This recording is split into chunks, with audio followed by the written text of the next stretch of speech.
Nice click. Have you ever got a comment like that when you have shown a photograph to your friends? In this video I'm going to show you how you can turn comments like nice click into more something like wow, what an amazing piece of art. I'm going to show you how you can grab the viewer's attention, how to get control over the eyes of the viewer, and even how to train him inside your photographs. What you will see in this video is maybe one of the most important things in photography.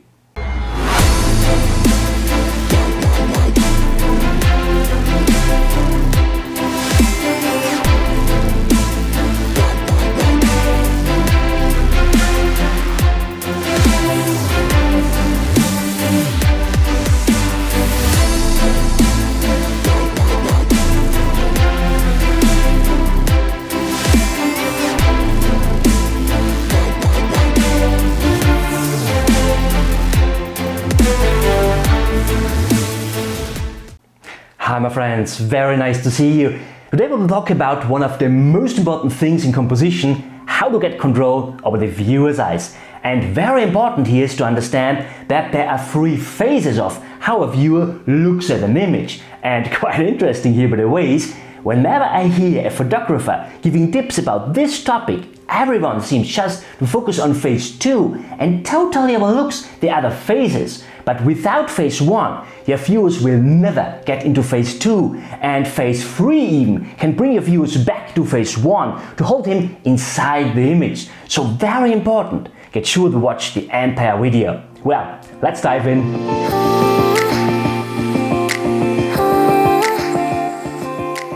Why should anyone take the time to look at your photographs? Have you ever asked this question to yourself? There are so many photos out in the world, more than ever. Every day they are uploaded billions of images to Instagram, Facebook or any website. So the first phase of getting control over the viewer's eyes is all about to grab the viewer's attention. And there exist studies that you have just 1 to 3 seconds to grab his attention. In this short time, 1 to 3 seconds, the viewer decides if he should look at your image or not. And to bring him to look at your image, we need a photograph that stands out from the rest. A photograph with something that is called impact. And impact is not only needed for digital images, but also for prints. You need to get the attention of the viewer that he is willing to take his time to look at your photograph. So, how can we bring impact to an image? Well, it seems to be the easiest way to get impact with having an outstanding subject. In this image here, for instance, I photographed one of the most spectacular waterfalls we have here in Austria. It looks that spectacular, so if you just look quickly over the image without engaging deeper, it is an eye-catcher, right? But I say it seems to be the easiest way to have an outstanding subject, because the problem is, outstanding subjects are quite rare. I think just 1 or maybe 2% of my best photographs use a spectacular subject to grab the viewer's attention. A much better and even easier way is to look for outstanding conditions instead. So when we have a look at this image here, for instance, we see this mountain behind the clouds. It looks really fantastic and it is well sold as a print as well because it grabs the viewer's attention. But this is not given by the subject itself. The mountain is even totally boring. It is all given with the spectacular conditions I had on that day. And also this image here would not grab any attention without this amazing light ray in the distance. But the light ray looks so outstanding that we look at the image. And same with this image here, it grabs attention by this spectacular rainbow. Without the rainbow, no one would take notice of these awesome illuminated hills down there. But the rainbow looks so fantastic that we look at the image. This is what phase 1 is all about, bringing the viewer to look at the image, not more. Everything else is done in phase 2 and 3. Phase 1 should just grab their attention.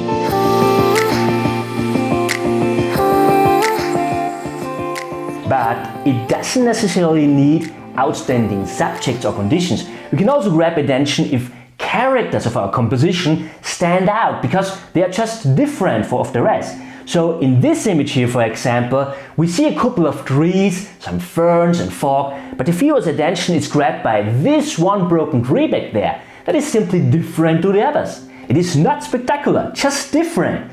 And the impact in this photograph is maybe not as high as in the rainbow image, but we don't need always the highest possible impact. We will talk about that a little bit later. Let me show you first one more photograph that is not spectacular, just different.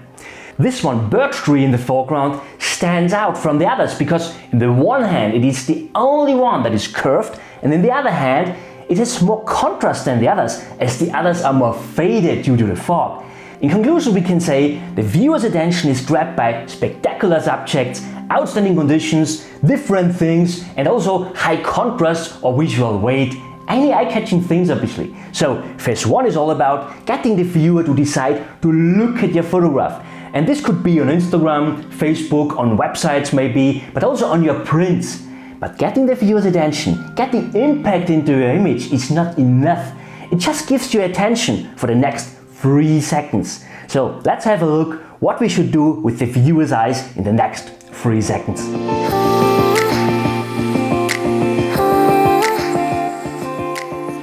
Well, phase 1 was all about to grab the viewer's attention. And now he says, nice capture. No, we don't want him to say this.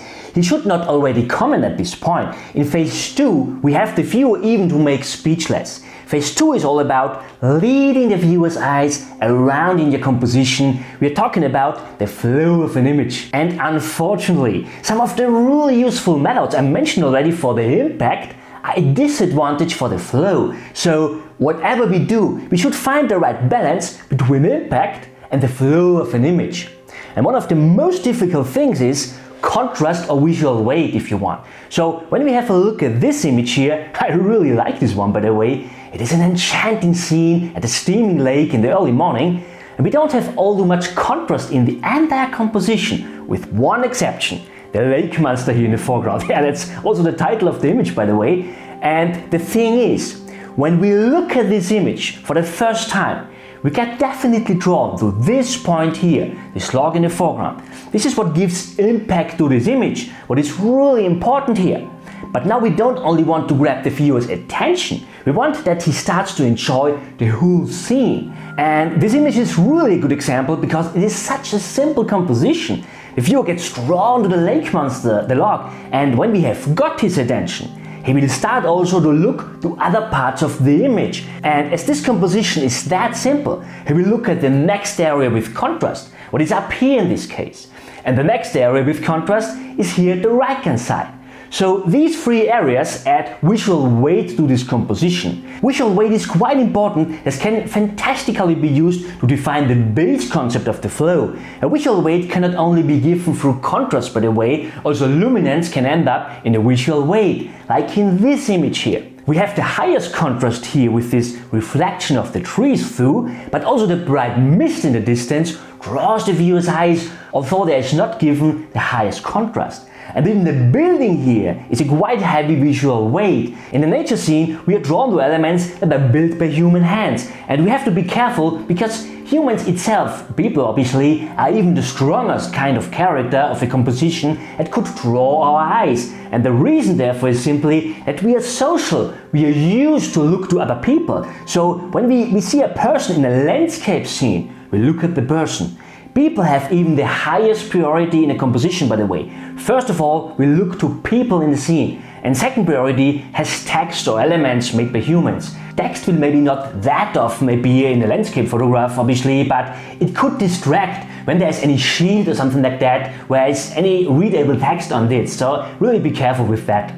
Well, this image here is also quite interesting. In phase 1, the viewer's eyes are drawn to this amazing light ray back there. But the light ray alone doesn't make a great image. We need to lead the viewer's eyes around as well. We want the viewer to enjoy the entire scene. So we have the same problem as for the lake monster image I showed you before. So the contrast is quite high. We have a high visual weight back there. And this is good for impact. We get the viewers look at the image. But now we want that he starts to enjoy also the rest of the image. And fortunately, we have also a fantastic visual weight here in the foreground with this light spot here at the rock. And this is a fantastic connection between the light ray in the distance and our foreground. The viewer can start to read the image, and in a vista photograph like this usually happens from near to far, what means from the bottom of the image to the top. And this is the base concept of our flow here. The eyes always move between the foreground and the distance. We have also a light spot here at the midground, which also draws the viewer's eyes, but we have even some additional elements here that give us control over the viewer's eyes. We are talking about lines and shapes. So these diagonals here in the foreground lead the viewer's eyes nicely into the frame. We have some more diagonals here in the distance, and this works really fantastically here because the light ray has so much energy. It is such a high visual weight that we need to lead our viewers to the right hand side. The light ray is that strong that it picks up the viewer when he has got over there with his eyes. I mentioned lines and shapes before. Let's talk a little bit more about lines because they are really useful. And lines can do three things for us. Verticals accelerate the viewer's eyes, so the longer they are, the faster their eyes move. And we have to be careful here because if they get too fast and too close to the top of the frame, we risk to lose the viewer out of the frame when he has looked out of the frame. And horizontals do quite the opposite of verticals. They break down the acceleration, and this is why it is a good idea to use clouds in the sky to hold the viewer's eyes inside the frame.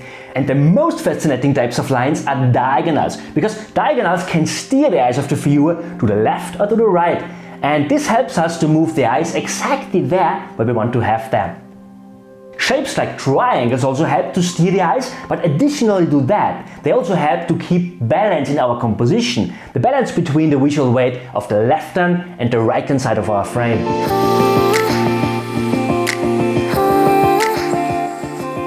Repetitions are also a quite useful method to get control over the eyes of the viewer. In this image here, for example, I use the repetition of the trees leading from one tree to another. Also in this image here, we have the repetition of these curves on multiple positions of the composition. Or in this image, we have this pattern of these grass bushes here in the foreground, which are repeated over the whole distance to the lake over there. But we have also these lines here, which lead us into the frame, back to the distance.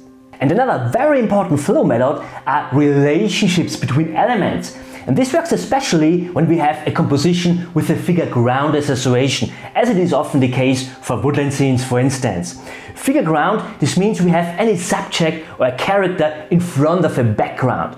So like in this image here, we have a relationship between the subject tree and the trees in the background. So the viewer's eyes move from one tree to another. Also in this composition, we have trees in the foreground which are repeated in the very distance. We simply know that back there must be trees like this one here in the foreground, and knowing about this moves the viewer's eyes back to the distance as well. And also light spots can build a fantastic relationship between areas. We also have visual weight at the light spots, of course, but we have additionally to that also relationships. And we are simply used to look to similar elements, which gives a fantastically control over the viewer's eyes. My friends, just for the case that you liked this video, I would really appreciate if you could give me a thumb up. It helps me, it helps the algorithm, and it helps also other photographers out there to find this video better on YouTube. Thank you therefore.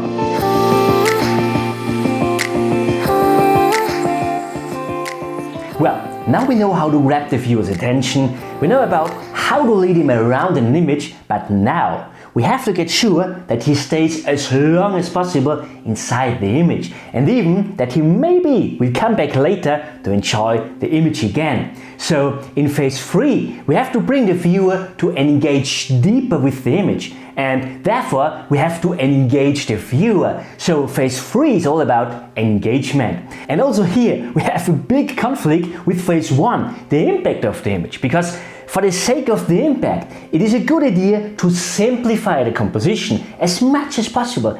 And this is quite interesting, by the way. I hear so many experienced photographers always and always again praying to build up simple compositions only. But I have to say, this will end up in an image with a high impact only. I mean, impact is good, but it is totally difficult to engage the viewer with a simple composition. It is so much easier to engage him with a more complex composition. But if the image is too complex, it will not have enough impact, will not get the viewer's attention. So also here we need to find the right balance between simplicity and complexity. That's really important. It is possible to engage the viewer also in a simple composition, but it is quite difficult. Let's have a look again at our lake monster composition. You remember? Our viewer starts at the log as it has the highest visual weight. he goes over to the next visual weight up there, supported also by this nice diagonal here by the way, and then he goes over to the right hand side and finally down to the log again, where he can start again. But we should not forget about the most important thing here. Why should he actually start to read the image again? It's a good question, isn't it? And this only works here because, yeah, we have so much fog there and people are curious about what could hide there behind the fog. Yeah, I mean, that's just a primary instinct. And quite interesting is I made a little experiment with this image. I asked two groups of people about this image. I showed the first group of people this print here. And around 2 seconds after, I asked them what they think about the hut back there. And each single person didn't spot the hut in the distance, not one. And then I showed the same print to a second group. And I gave them more time to look at the image. And then I asked them if they could describe what they have seen. And each single person mentioned the hut. That's cool, isn't it? So what happened here is the people engaged deeper with the image. So it is a good idea to create mood that brings people to read an image again and again in the hope to find maybe some additional elements. Elements which are hidden by fog or elements that are hidden due to a lot of other elements in the composition. And this is where complexity comes into the game, because this image here works in the totally opposite way to our lake monster composition. It is a quite complex one and the amount of impact is even really low. Too low for Instagram, no chance there, but absolutely enough as a print by the way. And it has a quite interesting flow and this makes it a really good print image. We have these leaves here in the foreground which stands out a bit and add depth to our photograph. The viewer's eyes are led into the frame by these leaves and also by these root lines here at the left hand side. We are led up over this root here, back to the tree, around the tree, here with this foliage. The verticals down here hold us in the frame, in this case they block the view out of the frame to the right hand side, and then we are caught again by the leaves leading us to the root to look again. And the more often we look around, the more often we get led to other positions as well. So these branches here, interesting for example, they lead us down there where we have also these red autumn leaves. This curve up here holds us in the frame in this case. These leaves here lead us also up to the red leaves in the center, where we also get attracted by these orange leaves, what brings us up to the contrast here in the foliage between the light and shadow. When you start to engage deeper with this image on a bigger print, you will even find some spider webs in this composition and also some solitary leaves with different colors. And here on the mosses on the root are even some little stones. So the viewer is engaged and can enjoy it again and again as the flow offers variation and brings new elements to appear. Yeah, this is typically an image that works fantastically as a big print, a quite strong one by the way, but again it would never work on Instagram. Therefore it has simply not enough impact. The rainbow image is also quite interesting by the way. I made a big banner and decided for 2 different crops. This here in portrait orientation has a bigger impact as the rainbow stands out. It is fantastic for Instagram or Facebook, but it doesn't offer that many possibilities for engagement like the landscape oriented image. This one has a lower impact too, but there is much more to explore. The flow goes all over these hills here in the different layers to the rainbow and again over the different layers, hopefully to find some more details. And this version works fantastically as a print hanging in the living room. You can stay long on this image, whilst the portrait orientation image also works as a print through, but I would rather hang it up to a room, yeah, with more transit like in a staircase for instance.